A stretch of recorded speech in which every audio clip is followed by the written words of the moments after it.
इस वक्त हम मौजूद हैं बस्तर के उन जवानों के साथ जो इस बस्तर की शांति के लिए युद्ध लड़ा करते थे और युद्ध लड़ते लड़ते वो घायल हो गए।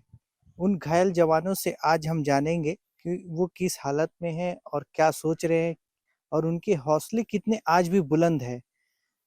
आइए हम उन जवानों से मिलते हैं, बात करते हैं कि उनके साथ एक घटना कैसे हुई और वो अपने दोस्त या यार जो उनके साथी हैं उनके लिए क्या संदेश देना चाहते हैं। क्या नाम है आपका? सर विकास कुमार कर्मा। हाँ, कब हुई थी आप बस्तर फाइटर में? जी, बस्तर पैट्रोल में। कब भर्ती हुए? सर 22 में, शायद 2022 21-22 में। 2021-22 जी। जी।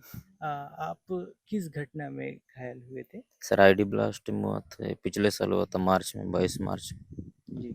जी, ये हम लोग गए थे ड्यूटी, यहाँ से रवाना हुए थे 20 तारीख को। ये दिन भर नाइट भर एक दिन चले और 22 मार्च को हम लोग शाम को रेस्ट वगैरह खाना वाना खा के जा रहे थे। फिर वही करीबन 9-8 बजे रात को फिर ब्लास्ट हुआ। चल रहे थे पगडंडी रास्ता। जी, आपको कहाँ पे चोट लगी? सर मेरे को आँख में बस लगा था, मेरा आँख का पुतली फट गया था। जी, जी। जी इसके वहाँ।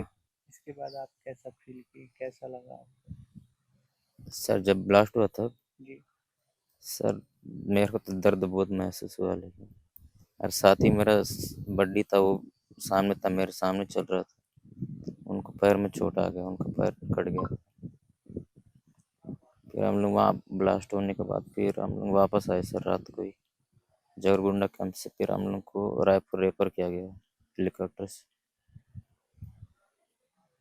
अभी आप जिस तरीके के हालात से गुज़र रहे थे, आप अपने बाकी साथियों के लिए क्या संदेश देना चाहेंगे कि जब वो गश्त पे जाते हैं, तो किस तरीके से एहतियात बरतें? सर मेरे को तभी भी लगता है कि मैं भी शायद अभी भी चले जाऊँ, गश्त टाइप का लगता है, अगर मैं ठीक रहता तो। जी। और भी ये बस्तर फाइटर के युवा हैं, जो अभी भी अपने साथियों के साथ गश्त करना चाहते हैं। और भी हमारे और भी हमारे साथ लोग हैं। अ, भैया क्या नाम है आपका? सर मेरा नाम राकेश कुमार मरकाम है।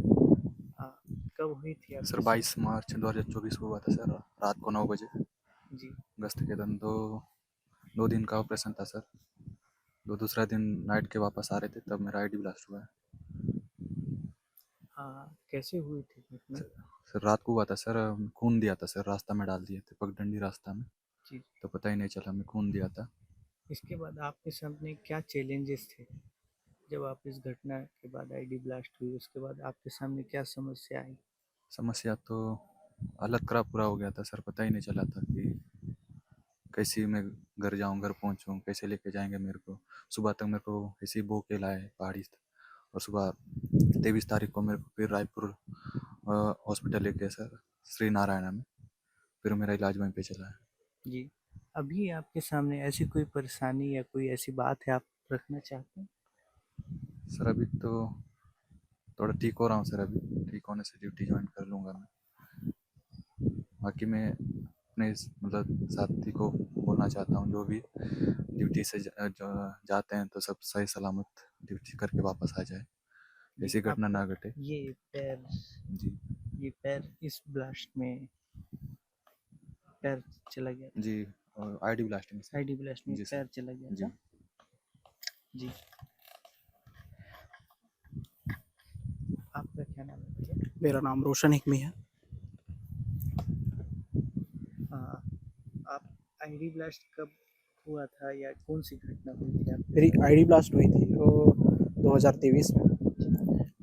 हम लोग गश्त गए थे, हमारी टीम गश्त गई थी सुकमा एरिया, कमरगोड़ा से निकले थे हम लोग, परलागट्टा एरिया में।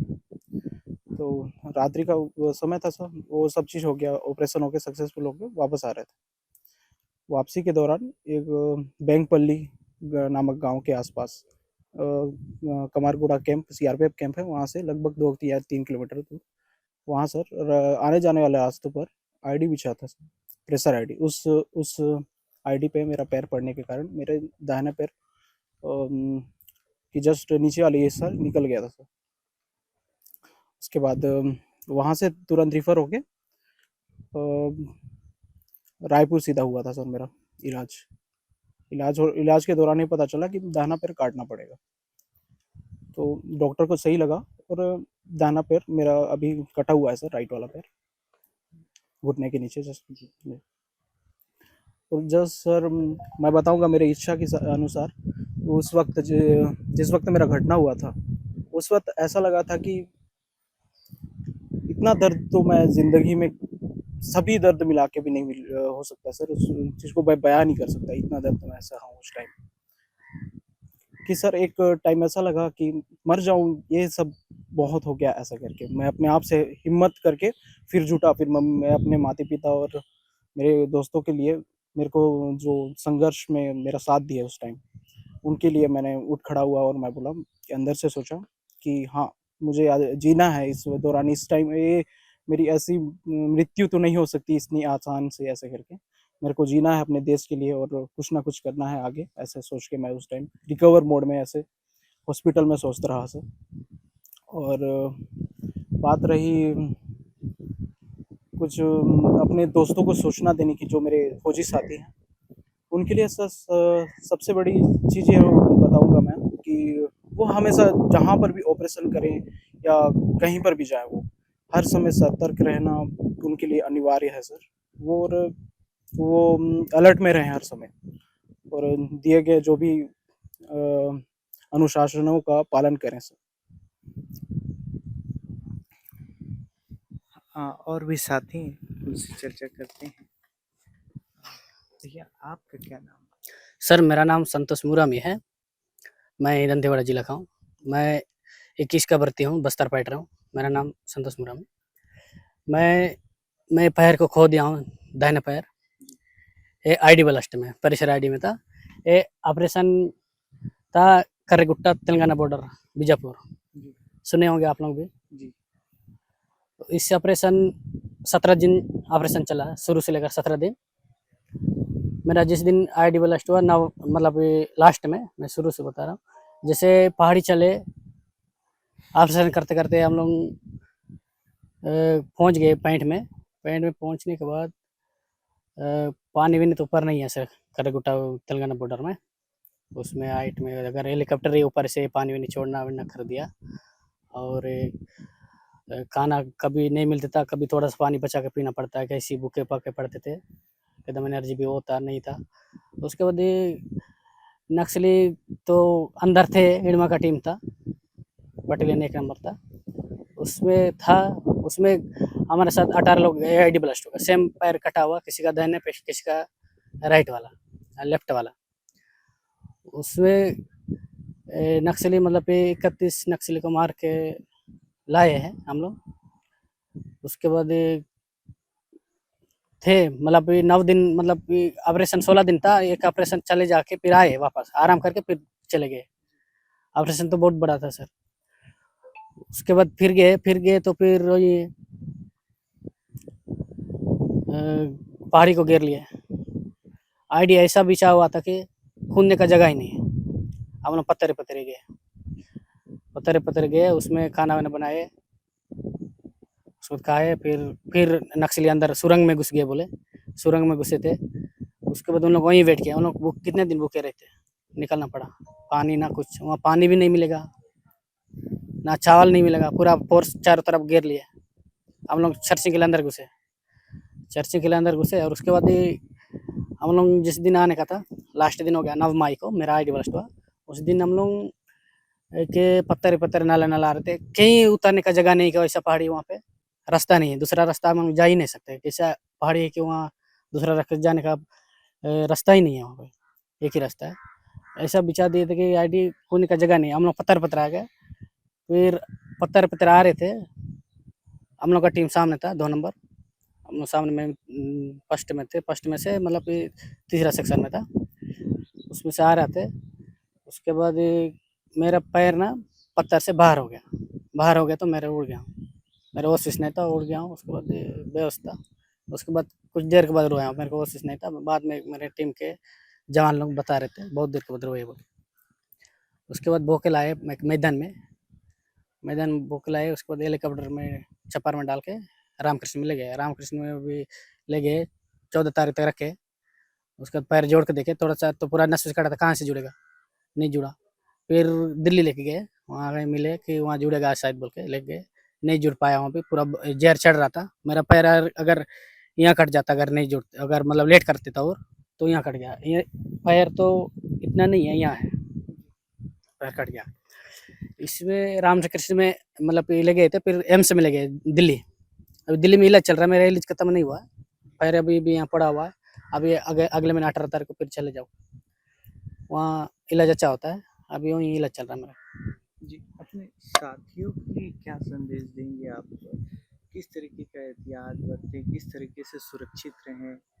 और सर डीआरजी और बस्तर पर को हालत तो जानते हैं, किस टाइप का चलना है, क्या चलना है।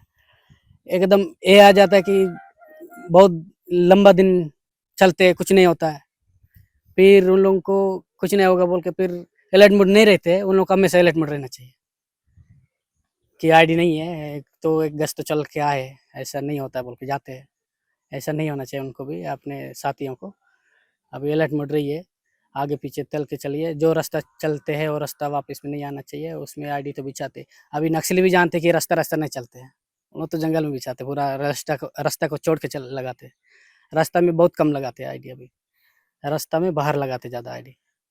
आपने जिस अभियान को स्टार्ट किया, आपने लगातार सफलता पाई, अब इसे कैसे देख रहे हैं?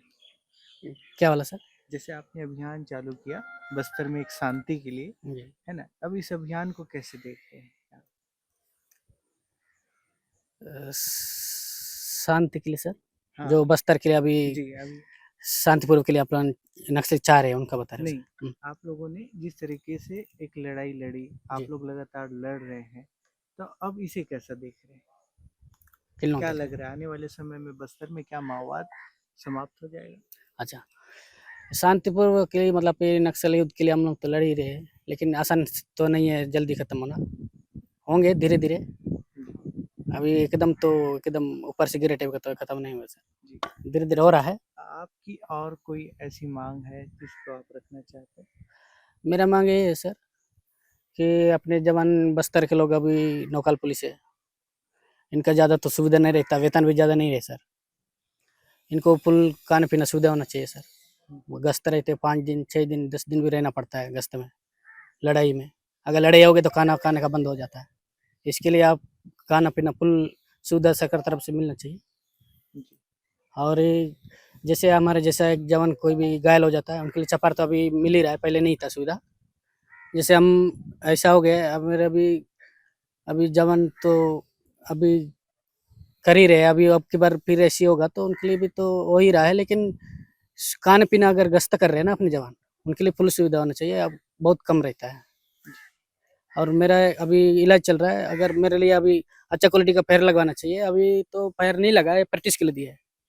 अगर मेरा पैर लग जाए अच्छा वाला, अगर वजन उठ सके तो मैं गश्त करने के लिए तैयार हूँ। मेरा सपना कुछ और था सर। क्या था आपका सपना? सपना तो मैं बहुत गरीब घर का हूँ सर। मेरा 4 भाई है, मेरे मम्मी पापा लोग तो खेती करते हैं, उसमें से कोई नहीं करते। मैं पढ़ाई करते करते मैं एक नेशनल प्लेयर हूँ। मैं एथलेटिक्स भी खेलता पहले से, मैं 2 बार नेशनल हुआ एथलेटिक्स में। एथलेटिक्स को छोड़ के फिर मेरे को पुलिस डिपार्टमेंट में जाना है बोल के फिर पुलिस डिपार्टमेंट में आया। मेरे को साइकिल रेस मतलब शौक था, साइकिल रेस करने के लिए गया था मैडम उधर राजनांदगांव में। राजनांदगांव में देखा हूँ तो फिर वहाँ रेस कर नवास्ता आया, फर्स्ट बार गया हूँ, नवास्ता आया। फिर आया फिर पुलिस डिपार्टमेंट में किसी को भर्ती हुआ, किसमें भर्ती हुआ हूँ। उसके बाद मैं साइकिल ले लिया हूँ, 25,000 का साइकिल लिया हूँ, रखा हूँ अभी रखा हूँ। उसके बाद अभी चल रहा था बढ़िया सा। इस बार अगर ऑपरेशन ज़्यादा हो रहा है, मैं यहाँ का तो शांतिपूर्वक करना है बोल के मैं इस बार खेल में नहीं गया हूँ, मौका नहीं मिला। मैं ही खुद नहीं गया, मौका तो दे रही था सरकार। सपना कुछ और था, लेकिन मतलब ये घर वालों का कंडीशन वजह से मेरे को पुलिस में आना पड़ा। मेरे को राजनीतिक पसंद था बचपन से, राजनीतिक जाना है। बस्तर का मतलब इतना गरीब इंसान है, तो कोई अपने आदिवासी लोग तो यहाँ के लोग उतना एक्टिव नहीं है। और उतना पढ़े लिखे नहीं है, बहुत कम है। कोई भी मतलब राजनीति में जा रहे को अपने बस्तर के लिए कुछ कर रहे कि नहीं कर रहे उससे नहीं मालूम, मेरे को नज़र में आ रहा है बहुत कम दिखता है।